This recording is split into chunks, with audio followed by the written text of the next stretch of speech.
Hey guys, Ryan DeMent from Chasing Happiness Podcast. Hope you guys are having a great day. Today on the podcast, we have Chad Holmes. He is the author of the Inheritance Playbook, helping your parents pass the torch, not the tax. And I know how we love so much to pay taxes. So this is going to be a great conversation. Chad, welcome to the show. Ryan, thank you so much for having me on. You're more than welcome. Your book and the headlines and the overview you gave me, very interesting. I think we're going to have a great conversation. But before we dive into that, can you give the listeners a little background on who you are? Yeah, so I am a registered investment advisor down here in Alabama, and I serve families all over the country in wealth management, but also coupling in tax planning, estate planning, insurance, all that stuff with the investments. So, what I like to do and what I specialize in is helping families step back from the typical lens of thinking, hey, I am trying to do financial planning for myself or I have an advisor doing it just for me. And we step back and we'll say, well, what if we looked at two generations? Okay, so I've got aging parents or sick parents that are in their 80s or even 90s, and they've got assets and complications and stuff, and they're trying to minimize their taxes and you're trying to minimize yours. But sometimes it may make sense from a multi-generational lens to have them pay a little more at their much lower bracket because they're not working anymore. So their Mhm. rates are naturally usually lower. And so finding unique ideas and opportunities like that that help save money, save time, but simplify the probate process, which is settling the estate of a loved one who's passed. And it's a different approach to financial planning that I've really enjoyed discovering this passion as we've gone through it with my own family. My parents are in their 60s and their parents are in their 80s. And we've been going through this for a few years now. And my parents are both CPAs and they're very bright people, but we're realizing this stuff isn't common sense. It's not something that they teach us or that you can just Google, hey, how do I be proactive in this? There's not a list out there.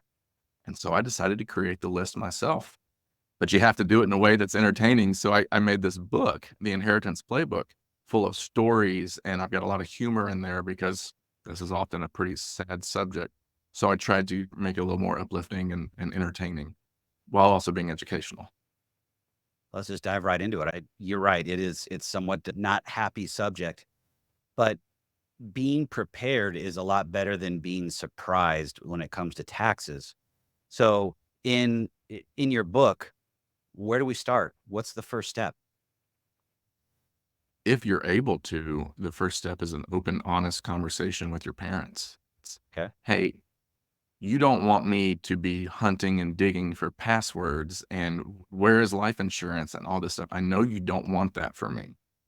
Help me help us so that because the day will come, sorry, mom or dad, but it will come when you're not able to communicate, or maybe it's just sadly just overnight loss. But I'm going to be left picking up the pieces. We need to get a plan together. Help me be organized and take inventory of what you got. Where all do you have accounts? It's not the next of kin is just notified of all the assets once someone passes. That's not how it works. You have to find them on your own. And to be able to access them and all this stuff, there's a lot of headaches and court documents and stuff. So if you're able to talk to them, that's a great place to start. Obviously, having estate documents, a will, powers of attorney that are durable so that you can utilize those powers without having to get a doctor's note and saying, yep, we can verify that this person is incompetent now because of whatever disease is going on or incapacitated. And so when we have things in place, we can take proactive moves ahead of time that save tremendous time and money on the back end. Those are some of the best places to start is the conversation and getting estate documents in order. Now, since I didn't read your book, I have to ask the question. Is there any help on having that conversation to keep it light and fruitful? Because that's a tough conversation. I'm a little older than you. My parents are in their early 80s, and we've already probably 4 or 5 years ago started having those conversations. They're healthy, but we need to have those conversations. So understand where that's at. And going through it myself, not fun at all. Right. So Um, knowing that, I think that's probably gonna be the biggest maybe I'm wrong, but do you think that could be probably one of the biggest obstacles that one would have to start this Extremely, process? extremely. Okay, There's a book by Cameron Hiddleston that I mentioned in my book okay. called Mom and Dad, We Need to Talk. And the subtitle is something to the effect of how to have difficult conversations with your parents about end of life planning. And so that book talks about if they're resistant or ashamed, and there's different ways to phrase it and put into perspective so that the parent is more willing and more open to discuss. 'Cause we're not trying to take advantage of parents here. That is not the path at all. It's we want to maximize your legacy, mom and dad. Let's Yes. not send it to attorneys and accountants and advisors and all that and taxes. Let's be smart and keep that within the family. Minimize taxes, maximize inheritance and legacy is the goal here. So, we have that conversation where we're getting things collected, understand where everything is at. Where do we go next? Once we have that and we understand what is there, where do we go next? To me, the next part is the most fun. It's cash flow and tax planning and understanding they've got some taxable accounts, some tax deferred accounts, tax free. Maybe you do too.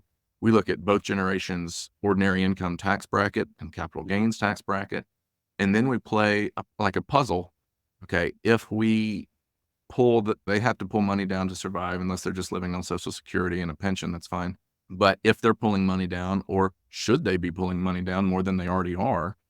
And what we're doing is we're finding what they call tax alpha, or we're creating tax arbitrage in between the generations of, hey, let's make sure that we are minimizing taxes across the two generations by pulling out of the right account every month or every year. Should they pull out of the IRA or the Roth or the brokerage account kind of thing? And in doing so, we make the inherited assets not be all ordinary. If you just inherited an IRA, you're paying ordinary income on that. And if you're still working and you're in your highest tax bracket ever, you are forced to pull that money out over a certain period of time. Right now, it's 10 years, and you're paying your highest bracket ever.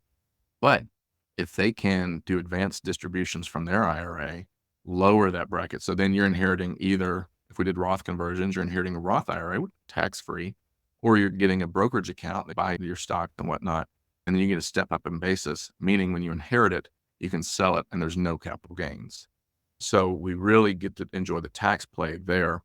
Another fun thing to do is if the family is charitably inclined.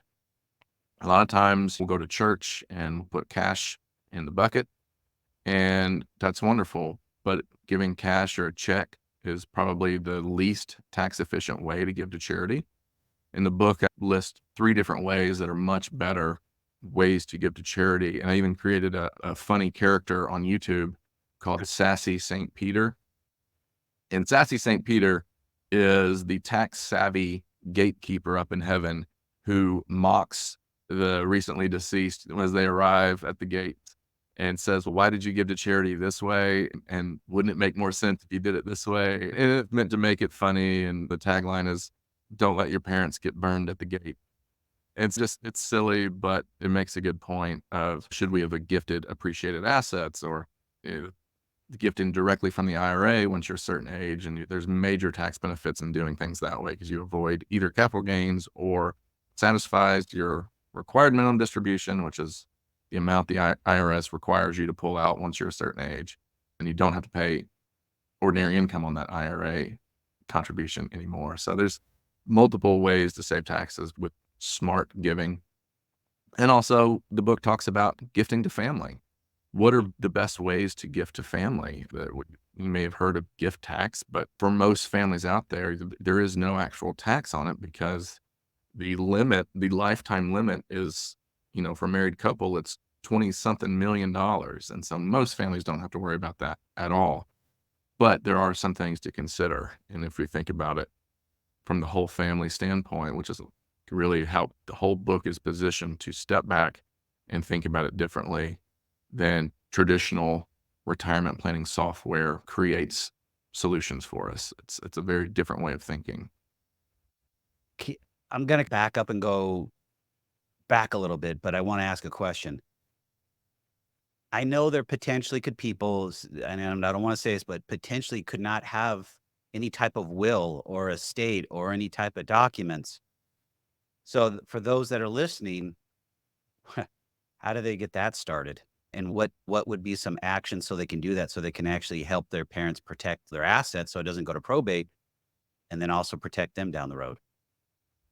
Without being an attorney, my advice would be you in your scenario, you're saying they can't legally for certain reasons get something, or maybe they're already incapacitated. Is that the question? Or they haven't planned at all. They Mhm. have 0 planning, and they're older, and they really need to do something, and they're like, "Okay, I'm listening to this podcast. I better do something." Yes. So I think shameless plug. Great first step is buy the book. But other than that, I think a great first step is go to a local estate attorney or to Okay. even online companies like trustandwill.com. They Okay. do phenomenal, vetted, real work. It's like the TurboTax of estate planning documents. You answer questions online, and if your answer is more complicated than usual, it opens up a totally different branch of questions. And if it gets even more complicated than that, there's a lawyer included in the price to answer questions. But you can get those documents, those durable power of attorney, the living will, the trust if needed. And it will advise you, hey, based on what you're doing here, we recommend a trust or we recommend a will. And so the more simple your affairs, I'd be more willing to trust the online stuff. More complex, I'd probably go to a local attorney. Is that going to be expensive? Yeah, it can be, but it can save you and likely will save you a multiple of what that cost is on the back end, just not having to deal with courts and accountants and attorneys and IRS and all that stuff. So first step is get documents in place and let your wishes be known. Mhm. Communicate. I think a lot of this, if we can write it down and not trust everyone's memory, "Oh, I think they said they wanted this to happen. Let's get it down and sign it in front of a notary or more, because we want our parents' wishes to be fulfilled as best we can. And the only way to do that is to know what their wishes are. That's the first step. So I think getting there, getting those documents in order and communicating with everyone in the family, not just the child that's chosen to be the executor of the estate, but the other siblings too, because they need to know, hey, the reason why I chose this child is this, and the reason why I'm splitting my estate this way is because of this. Because otherwise, if somebody's challenging it in the courts after you're gone, that's going to eat up your estate, eat up the inheritance with all those costs and time and fees. And so the better communication up front is the way to go. So we get the communication down, we have the estate, we have the will, we have all that taken care of, and we've already talked about the taxable accounts and Roth in versus IRA. Where do we go after that? Another aspect of the book that I like to bring up here is the risk tolerance. So what that means is, hey, you think about an investor, a younger investor is probably going to be able to have riskier, and they could be 100% into the stock market when they're in their 20s and 30s. And when you're in your 70s, 80s, 90s, probably that's too much risk for most people. So what a lot of people do as they get way older and they're relying on those distributions each month from their account, the prudent thing to do is to reduce risk in that account. And some people get super conservative with it because they're like, I can't withstand a market volatile drop right now because if it's dropping and I'm pulling money from it, that could be exponential downward spiral. So they get really conservative. And I think that's usually a good idea. But what happens in some families is parents on a fixed income, they're getting their pension because they used to have pensions. They don't anymore, most people. So Yep. they're still living on that pension and Social Security, and it's covering all of their needs and some because they're just able to just their living style is simple now. They're paying their nursing home or their assisted living, and it's very fixed. They're not going on vacations anymore. So for that person to have a very conservative portfolio, let's call it 100% in bonds or cash, they're not even planning on touching that money. And the next generation, 50s or 60s, they might want to have some exposed risk in the portfolio for that higher expected rate of return. And so what it makes sense to do many times is if you've got plenty of money in there and you're not going to touch it, it's just you've done well, there's so much left. Take that portion that you're confident is going to next generation and mirror the next generation's risk tolerance. So if they like 70% equities, then that portion of your investment portfolio should be 70% equities, and that way they can enjoy the beauty of capital markets, which on an average increase over time, or they always have thus far. I like that. The kind of just relating to my conversation with my parents was the same thing as they've got life insurance, they've got all these other different accounts, but one of the biggest things that there too is very risk averse, and they've been for a while. My dad retired from GE Capital, so he does have a pension and he has all those aspects. And one of the things that I introduced them to probably 5 or 6 years ago, maybe a little bit longer, self-directed IRA, because Mhm. we're podcast side hustle for full-time job is, we're real estate investors. We do affordable housing, but we also buy defaulted mortgages in the secondary and tertiary market so we can rehab them, get the people back on their feet, paying and so forth. Been the best vehicle for us from the standpoint of being able to protect ourselves. And I'm no tax preparer, not an attorney, just for us personally. Been a great vehicle for tax purposes. And then 3 years ago, 4 years ago, we started using 1031 exchanges, and that's been really cool too. But I digress. But I wanted to get back to that piece is when you're in that place and you're talking to your parents and maybe they don't have very much, is that also a good time to maybe sit down with that estate attorney or somebody like yourself and talk about maybe some other vehicles that you potentially could use that could help from tax purposes, but also maybe be able to be used to do investing or something to that extent other than just letting the money sit wherever it's at? I'll tell you one really cool idea I've used with the family recently. It's called upstream gifting. Um, this may or may not be what you're talking about, but let's say I bought hot stock right now is NVIDIA. Let's Yes. say I bought NVIDIA 5, 6, 7 years ago, and it has gone way up in the charts. And so I've Yep. got this appreciated asset. If I sell it for my own enjoyment, I get the cash.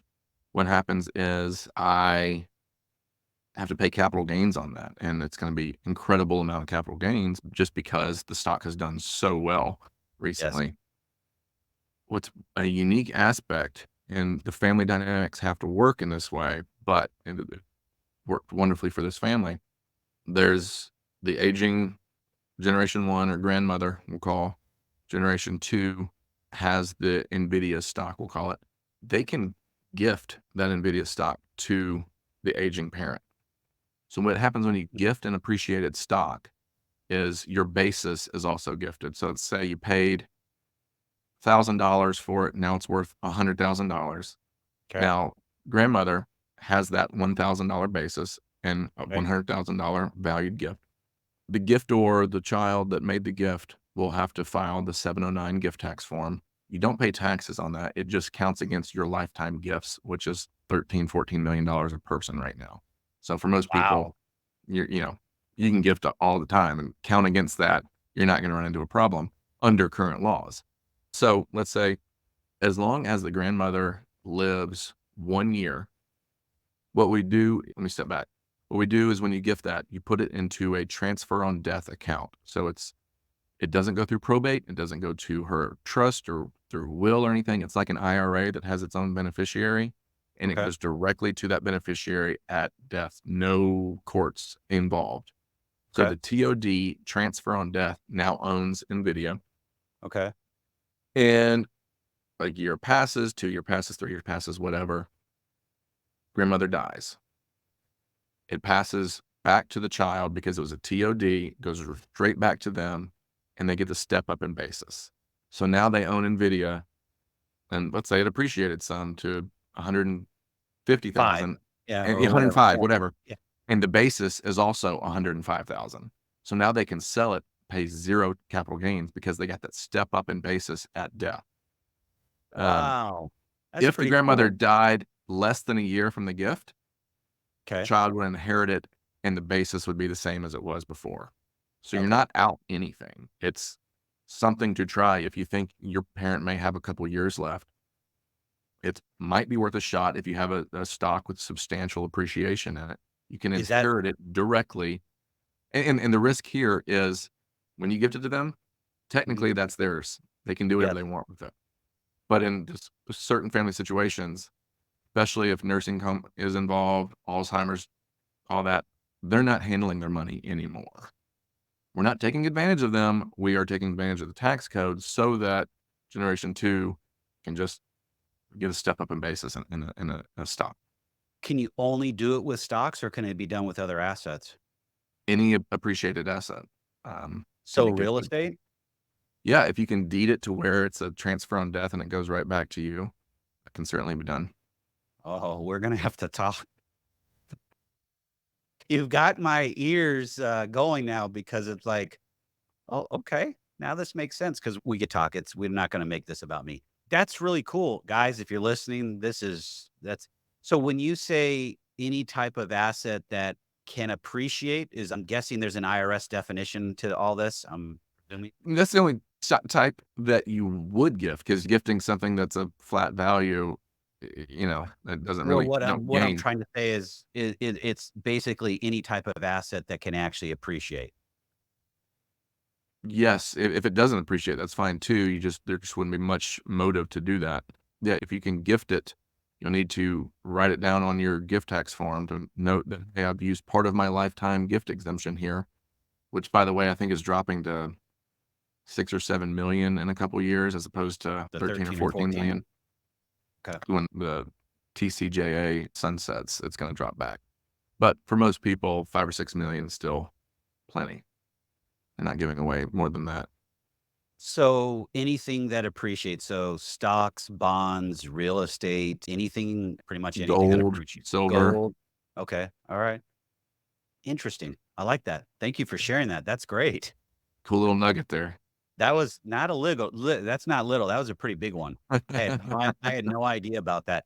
You have another But nugget you want to share to Google wrap up? upstream gifting, and because what I try to do in this book is I try to make it DIY. I try to break it down and say, here's the things you need to consider. Here's the risks with this idea, but you can do it yourself by following these steps. And then I tell another story, and there's another lesson to be learned. These stories are all almost like parables of the Bible, where a family's rocking along, they're doing what they hear something from somebody like, "Ooh, that sounds smart. Let's do this idea." And then they pass and, "Oh, hey, there's a surprise. Oh, whoops, we could have avoided it by doing this." And so then I break it down. Here's how much the family would have saved or would not have lost if they had done it the right way and if they had read this book. Kinda. Can us as an individual do this? Is there a lot of documentation that's required, or do we need to go to somebody like yourself or an attorney?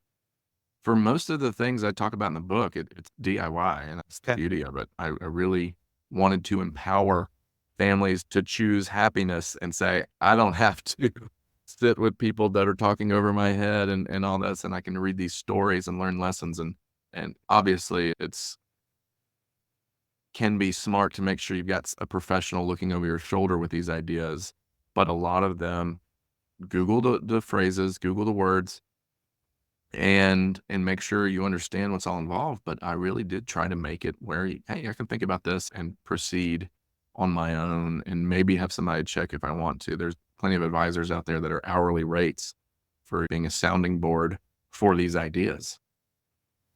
That is really cool. We're getting close to wrapping up. Do you have one other nugget you'd like to drop? Mm.